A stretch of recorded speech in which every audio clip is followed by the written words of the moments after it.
Bonjour, dans cette vidéo nous allons parler du rapprochement bancaire. Le rapprochement bancaire consiste à comparer les opérations figurant sur vos relevés bancaires avec celles qui sont réellement enregistrées dans votre comptabilité. Ces dernières apparaissent toutes dans le compte banque 52 de votre comptabilité. Le compte banque 52 reprend tous les paiements et encaissements de l'entreprise.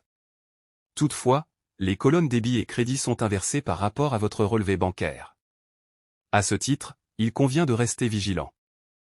Il s'agit donc de croiser les informations entre la réalité et les documents comptables établis. Par ailleurs, même si le rapprochement bancaire est vivement recommandé en pratique, il ne s'agit en aucun cas d'une obligation pour les entreprises. Quel est l'intérêt de réaliser un rapprochement bancaire? Le rapprochement bancaire est un outil de pointage et de fiabilisation de la comptabilité d'entreprise. En effet, il permet de déceler toute divergence entre vos opérations bancaires et vos écritures comptables. À cet égard, ce contrôle vous permet de justifier l'existence d'une différence entre le solde de vos relevés bancaires et votre comptabilité. Ce contrôle permet d'identifier d'éventuelles anomalies comptables dues à des oublis, des erreurs de saisie ou bien d'une double comptabilisation. Grâce au rapprochement bancaire, vous vous assurez que toutes les opérations figurant sur votre compte bancaire sont bien reportées en comptabilité.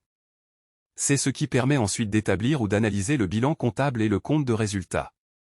De plus, le rapprochement bancaire permet de suivre précisément votre trésorerie et de gérer les relances clients en détectant les retards de paiement. Quelles sont les étapes du rapprochement bancaire? Pour savoir comment faire un rapprochement bancaire, il est nécessaire de bien préparer sa comptabilité et de se munir des documents nécessaires. Le mécanisme du rapprochement bancaire en amont. En comptabilité, il convient d'enregistrer la totalité des écritures comptables. Cela comprend aussi bien les achats que les ventes avec justificatif à l'appui, facture. Cet enregistrement se fait à plusieurs endroits. Dans le compte de résultat pour déterminer les bénéfices ou les pertes. Dans le bilan au sein des comptes clients pour les ventes ou des comptes fournisseurs pour les achats. Ensuite, lorsque l'opération passe sur le compte bancaire, il convient de l'ajouter au compte banque 52. De plus, cette opération doit venir en parallèle diminuer la créance client ou la dette fournisseur. C'est justement parce que ce jeu d'écriture comptable peut susciter des erreurs que le rapprochement bancaire a toute son utilité.